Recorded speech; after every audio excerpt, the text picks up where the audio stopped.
टिक्कुटून। गांव की तपती धूप में बिरजू अपनी बैसाखी के सहारे चल रहा था। उसके ठीक बगल में रूपा चल रही थी। उसका रूप ऐसा था जैसे कोई स्वर्ग से आई अप्सरा हो। वो अपना बोरिया बिस्तर लेकर इस नए गांव में आए थे।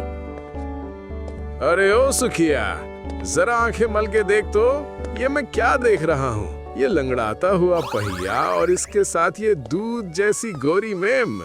अबे ओ भाई, ये लंगूर के हाथ में असली अंगूर कहाँ से लग गया? अरे भाई, कोई साधारण बात नहीं है ये। जरूर इस लंगड़े ने कोई तगड़ा काला जादू किया है, वरना भला ऐसी अप्सरा इस टूटे हुए खंबे के साथ क्यों घूमेगी? ओ भाई, हमें भी सिखा दे ये मंत्र। हम तो साबुत पैर वाले होकर भी कुंवारे बैठे हैं। अपमान के तीर सीधे बिरजू के सीने में गड़ रहे थे, क्योंकि वो उन लोगों का कुछ भी नहीं कर सकता था। तभी रास्ते से शीला काकी सामान लेने गुजरती हैं। अरे लफंगो, शर्म बेच खाई है क्या तुम लोगों ने? घर से निकलते वक्त अपनी माँ बहनों का चेहरा देखकर नहीं निकलते। धिक्कार है तुम्हारी मर्दानगी पर, जो राह चलते मुसाफिरों की बेबसी का तमाशा बना रहे हो। बेटी, इन निठल्लों की बातों का बुरा मत मान। ये इस गांव के वो खरपतवार हैं जो किसी को बढ़ते नहीं देख सकते। और बेटा, तुम लोग इस गांव में नए दिखते हो, कहाँ जा रहे हो? हाँ काकी, हम लोग अभी अभी यहाँ आए हैं। काकी, हम लोग आश्रय की तलाश में हैं। क्या हमें कोई किराए का मकान मिलेगा? देखो बच्चों, मेरा इस दुनिया में आगे पीछे कोई नहीं है। अकेली रहती हूँ, दिन भर सब्जी बेचती हूँ। अगर तुम लोगों को रहने की जगह चाहिए तो मेरे उस छोटे से कच्चे मकान में रह सकते हो। मुझे भी थोड़ा खालीपन से आज़ादी मिल जाएगी। नहीं माँ जी, हम आप पर बोझ नहीं बनना चाहते। हम तो बस एक कमरा किराए पर ढूंढ रहे थे ताकि अपना गुजारा कर सकें। पगले, बोझ कैसा? तू मेरा बेटा बन जाना, ये मेरी बहू बन जाएगी। जो किराया तू बाहर किसी को देगा वो मुझे दे देना। कम से कम मेरे सूने घर में रौनक तो आएगी और मुझे 2 वक्त की रोटी के साथ 4 बातें करने वाला कोई मिल जाएगा। रूपा और बिरजू ने एक दूसरे की तरफ देखा। रूपा की आंखों में एक राहत भरी चमक थी। बिरजू ने धीरे से सिर हिलाया। सूरज अभी भी तप रहा था, लेकिन अब उनके सामने की राह उतनी कठिन नहीं लग रही थी। वे काकी के पीछे पीछे उनके छोटे से घर की ओर चल दिए। सभी रोटियां खाकर आराम से सो जाते हैं, लेकिन बिरजू के मन में वो उन लोगों के कटाक्ष शब्द अभी भी सुनाई दे रहे होते हैं। तभी रूपा बाहर आ जाती है। अजी, क्या हुआ? नए घर में नींद नहीं आ रही क्या? रूपा, आज देखा तुमने? उस चौपाल पर उन लोगों की बातें सुनी? हम जहाँ भी जाते हैं मेरी लंगड़ेपन की वजह से तुम्हें नीचा देखना पड़ता है। लोग हंसते हैं तुम्हें मेरे साथ देखकर। तू अभी खिलती कली जैसी है रूपा। तेरी पूरी जिंदगी तेरे सामने पड़ी है। क्यों इस अधमरे और लंगड़े इंसान के पीछे अपनी जवानी, अपना ये रूप और अपनी खुशियां बर्बाद कर रही है? दुनिया सच कहती है, मेरा और तेरा कोई मेल नहीं है। बस कीजिए, बहुत बोल लिया आपने। अब एक शब्द भी और कहा तो मुझसे बुरा कोई नहीं होगा। नहीं रूपा, आज मुझे बोलने दे। तू मुझे यहीं छोड़ दे, कहीं दूर चली जा, किसी ऐसे शहर या गांव में जहां कोई तुझे जानता ना हो। वहां अपनी नई दुनिया बसा। कोई ऐसा जीवन साथी चुन जो तेरे कंधे से कंधा मिलाकर चल सके। मैं तो एक बोझ हूँ रूपा, जो खुद की बैसाखी भी ठीक से नहीं संभाल पाता। तुझे क्या खुशियाँ दूंगा? बस कीजिए, बहुत बोल लिया आपने। अब एक शब्द भी और कहा तो मुझसे बुरा कोई नहीं होगा। ये पैर आपके टूटे होंगे, पर मेरा विश्वास नहीं। मैंने अग्नि को साक्षी मानकर आपके साथ 7 फेरे लिए हैं। शादी ब्याह गुड़ियों का खेल नहीं खेला। दुनिया के लिए आप लंगड़े होंगे, पर मेरे लिए आप मेरा संसार है, मेरा सम्मान है। अगर आज आप दौड़ने वाले होते और मैं अपाहिज होती तो क्या आप मुझे ऐसे ही छोड़ देते? बिरजू खामोश हो गया। उसके पास कोई जवाब नहीं था। सुन लीजिए, मरते दम तक मैं आपकी हूँ और आप मेरे। मेरा रूप, मेरी जवानी और मेरी सांसें सिर्फ आपसे हैं। आइंदा अगर ऐसा घटिया ख्याल अपने मन में भी लाए तो मैं अपना गला घोट लूंगी, पर आपको छोड़कर कहीं नहीं जाऊंगी। याद रखिएगा, रूपा सिर्फ बिरजू की है। अब चुपचाप चलिए और सो जाइए। अगली सुबह शीला काकी जैसे ही बाजार के लिए घर से निकलने वाली होती है, कि तभी उन्हें दरवाजे पर सेठ की दस्तक सुनाई देती है। ओ शीला, सो रही है क्या? बाहर निकल, देख कौन आया है। सुना है तेरे यहाँ कुछ नए परिंदे आए हैं। गांव में मंदिर बन रहा है, उसका चंदा मांगने आया हूँ। निकाल 500 रुपए। सेठ जी, मैं तो गरीब औरत हूँ, दिन भर सब्जी बेचकर 2 वक्त की रोटी कमाती हूँ, इतने पैसे कहाँ से लाऊंगी? तभी आवाज सुनकर रूपा और बिरजू भी बाहर आ गए। जैसे ही सेठ की नजर रूपा पर पड़ी, उसकी आंखों की चमक बदल गई। अरे ओ शीला, ये कौन सी परी पाल रखी है तूने अपने घर में? आज से पहले तो इस गांव में ऐसी मूरत नहीं देखी मैंने। ये कौन है? ये बिरजू की पत्नी है सेठ जी। सेठ ने पास खड़े बिरजू को देखा, जो बैसाखी के सहारे खड़ा था। सेठ खिलखिलाकर हंस पड़ा। अरे ये इसका पति है, ये अधमरा लंगड़ा। ओ गोरी, अगर तुझे शादी ही करनी थी तो क्या ये सेठ मर गया था? इस टूटे हुए खंबे के साथ जिंदगी क्यों खराब कर रही है? मेरे पास आजा, तुझे मखमल पर सुलाऊंगा और गहनों से लाद दूंगा। बिरजू का चेहरा गुस्से से लाल हो गया, पर वो बेबस था। रूपा की मुट्ठियां भिज गईं, पर उसने अपने गुस्से को पी लिया, क्योंकि वो सेठ का कुछ नहीं कर सकता था। ये लो बच्चों, चाय पियो। उस जालिम सेठ की बातों को दिल से मत लगाना, उसकी जबान में जहर भरा है। पर सच कहूँ तो मेरे मन में भी एक हलचल सी मची है। बेटा बिरजू, बुरा मत मानना, पर तुम दोनों की जोड़ी देखकर कोई भी हैरान हो जाएगा। ये रूपा, जिसका चेहरा देखकर लगता है जैसे साक्षात देवी उतर आई हो, और तुम जो एक एक कदम के लिए लकड़ी के सहारे के मोहताज हो। आखिर विधाता ने तुम दोनों के धागे एक साथ कैसे बांध दिए? तुम लोग मिले कैसे? काकी, मेरी तकदीर का तो मुझे कुछ नहीं पता। मेरे माता पिता कहाँ हैं जब से होश संभाला है, अपने आप को इस बिना एक पैर के शहर की गलियों में दर दर भटकता पाया है। जो मिल जाए वो खा लेता, वरना भूखा सो जाता। एक दिन भीख मांगते मांगते मैं शहर के उस इलाके में पहुंचा जहां बड़े बड़े महल जैसे घर थे। वहाँ एक बहुत बड़ा बंगला था। उस बंगले की सीढ़ियों पर मैंने पहली बार रूपा को देखा। रूपा अपनी चाची के साथ रहा करती थी। उसकी चाची उससे बहुत नफरत करती थी, और उस दिन उसकी नफरत इतनी बढ़ गई कि उसने रूपा से छुटकारा पाने के लिए उससे मेरा विवाह करवा दिया, बिना उसकी मर्जी जाने। तब से रूपा मुझे अपना नसीब समझकर मुझे झेल रही है।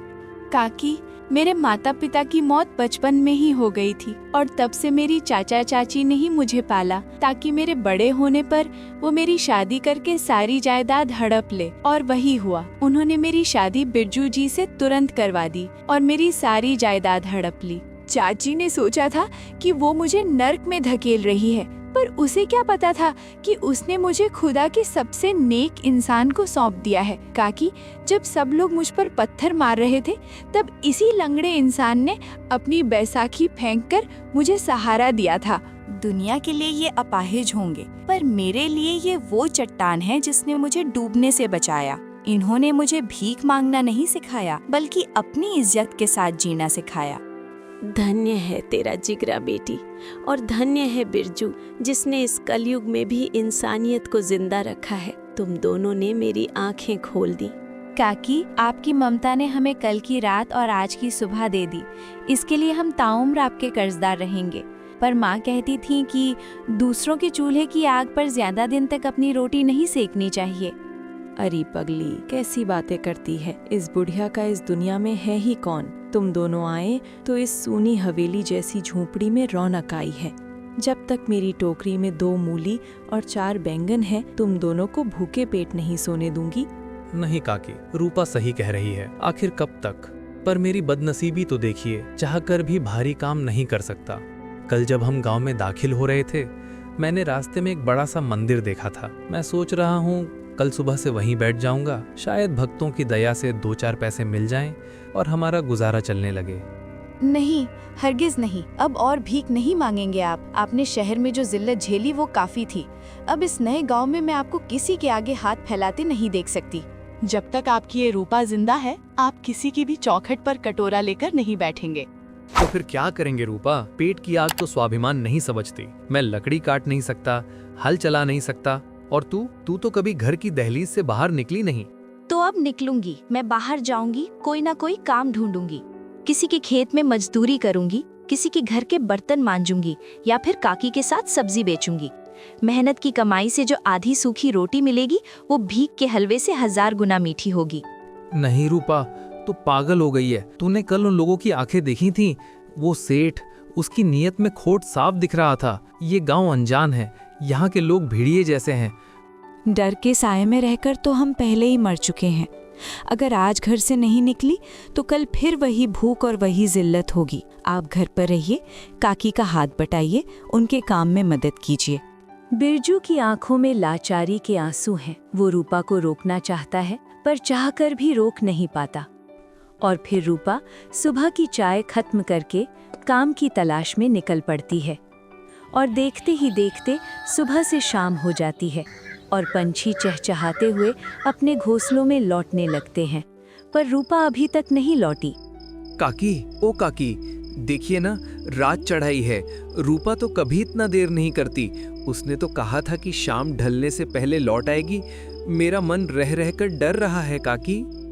धैर्य रख बेटा, हो सकता है काम के चक्कर में कहीं दूर निकल गई हो, पर हाँ, अंधेरा तो काफी हो गया है और ये गांव अनजानों के लिए सुरक्षित नहीं है। रुक, मैं तेरे साथ उसे ढूंढने चलती हूँ। और फिर दोनों रात में ही गांव की गलियों में रूपा को ढूंढने निकल पड़ते हैं।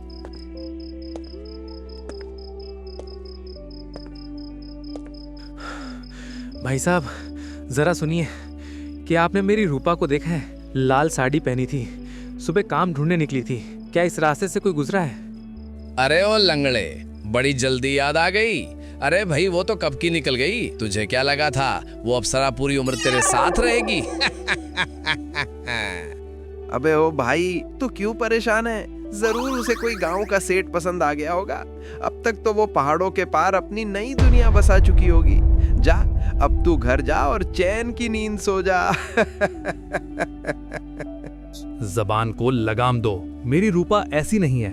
काकी, इन लोगों से बात करना बेकार है। आप गांव की उत्तर वाली बस्ती में देखिए। मैं इस पगडंडी की तरफ जाता हूँ जो सेठ की हवेली की ओर जाती है। मेरा मन कह रहा है कि रूपा किसी बड़े संकट में है, उसे मेरी जरूरत है। पर बेटा, तू अकेले उस अंधेरे में कैसे जाएगा? आज ये पैर नहीं काकी, मेरा विश्वास चलेगा। आप जाइए। बिरजू अंधेरी ऊबड़ खाबड़ पगडंडी पर अपनी बैसाखियों के सहारे पागलों की तरह भागने लगता है। उसके मुंह से सिर्फ एक ही नाम निकल रहा था, रूपा, रूपा। बिरजू पसीने से तरबतर था।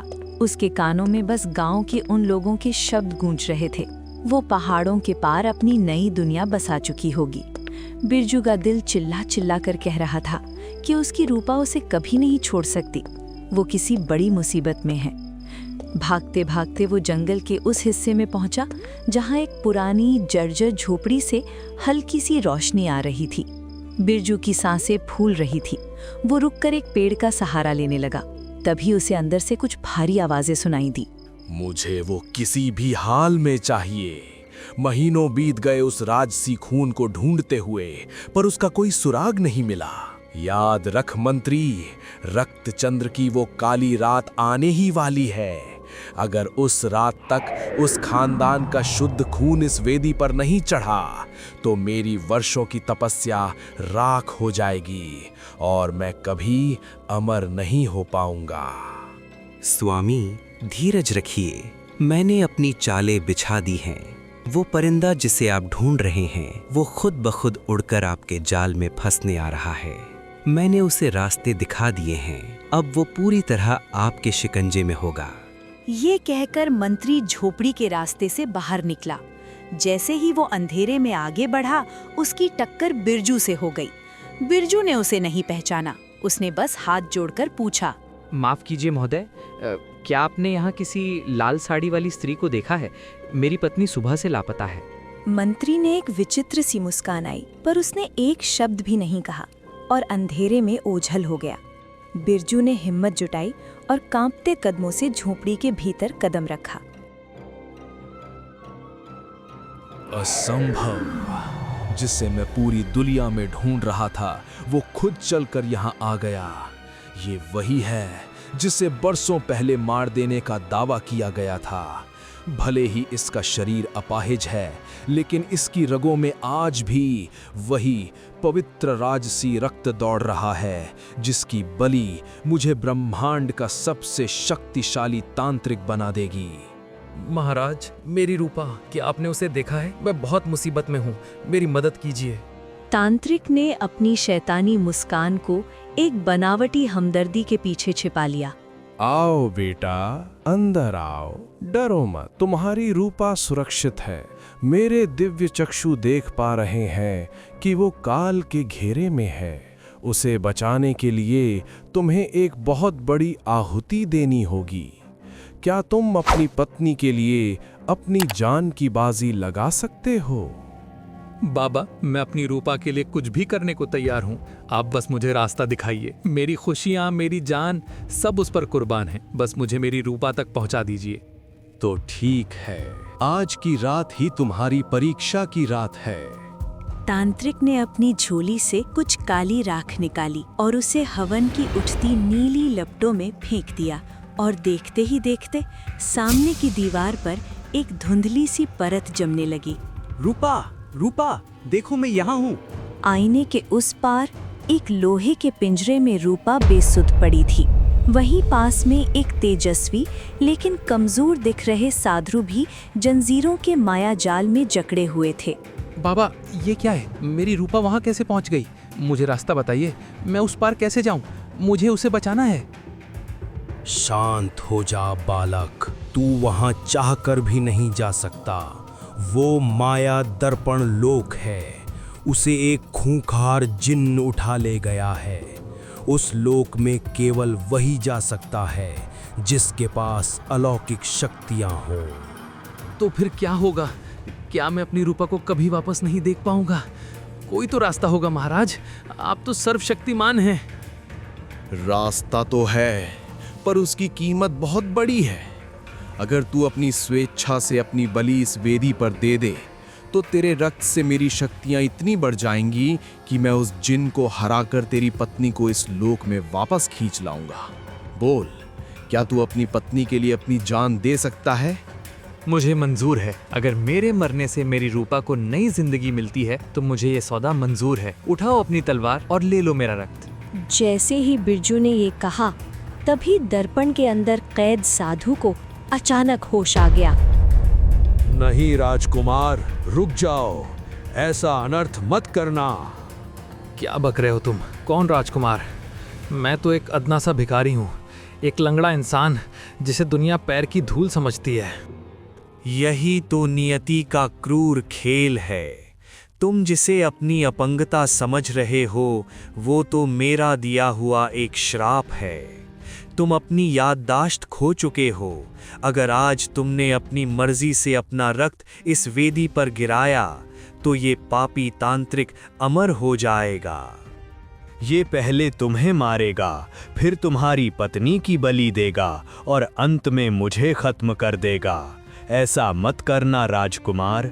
याद करो उस काली रात को, याद करो उस अहंकार को जिसकी वजह से आज तुम इस हाल में हो।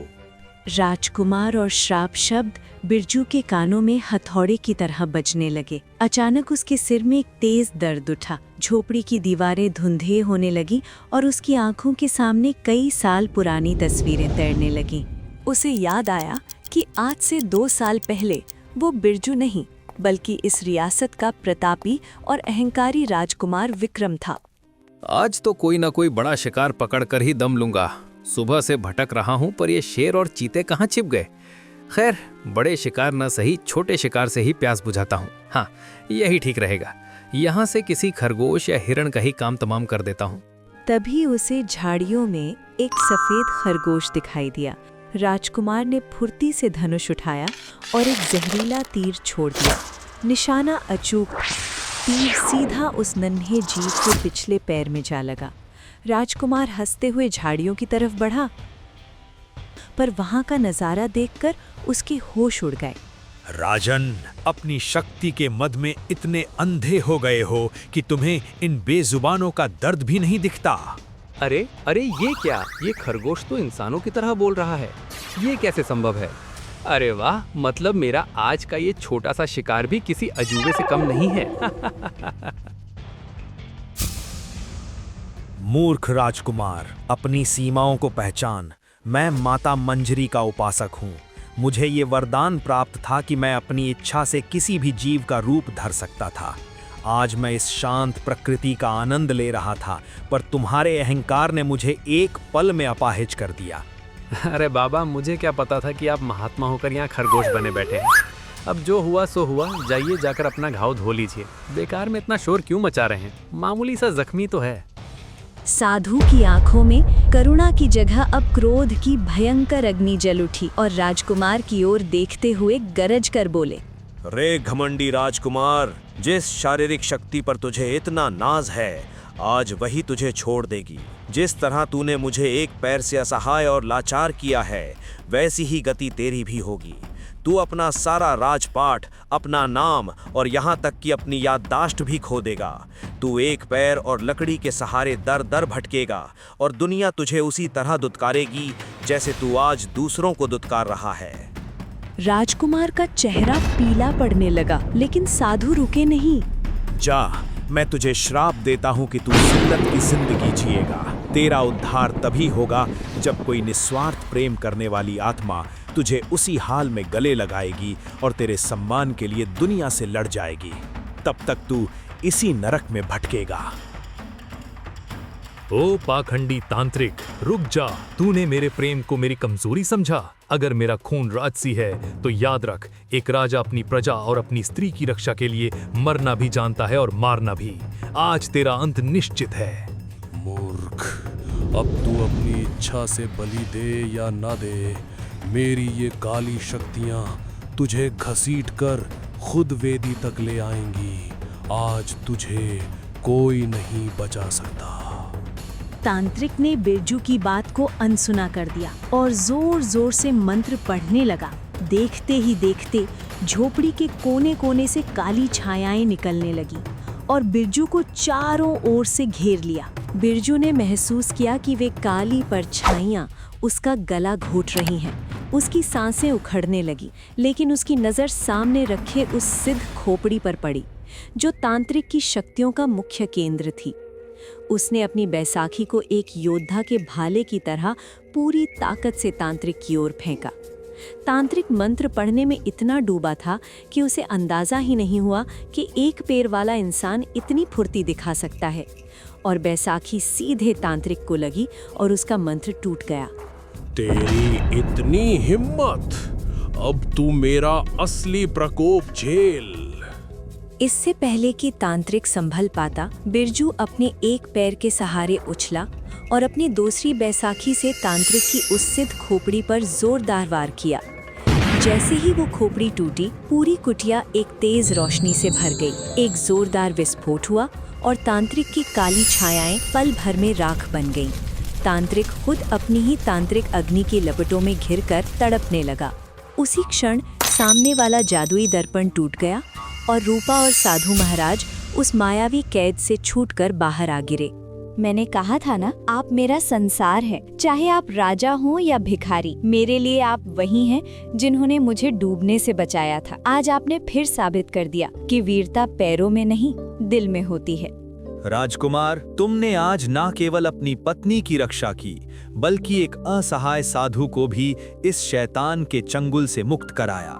तुमने वो सबसे कठिन सबक सीख लिया है जिसे सीखने में बड़े बड़े सम्राट असफल हो जाते हैं, त्याग और निस्वार्थ प्रेम। तुमने एक अपाहिज होकर भी वो वीरता दिखाई जो तुमने 2 साल पहले स्वस्थ रहकर भी नहीं दिखाई थी। जाओ राजकुमार, मैं अपना श्राप वापस लेता हूँ। अपनी याददाश्त और अपनी संपूर्ण देह के साथ फिर से इस संसार में अपना धर्म निभाओ। देखते ही देखते बिरजू के शरीर में एक नई ऊर्जा का संचार हुआ। उसका कटा हुआ पैर फिर से उगाया और वो पहले की तरह हट्टा कट्टा और तेजस्वी राजकुमार बन गया। सुबह की पहली किरण के साथ राजकुमार विक्रम यानी बिरजू और रूपा वापस गांव की ओर चल दिए। दोस्तों, आपको हमारी कहानी कैसी लगी कृपया कमेंट में ज़रूर बताएं और चैनल को सब्सक्राइब करना ना भूलें।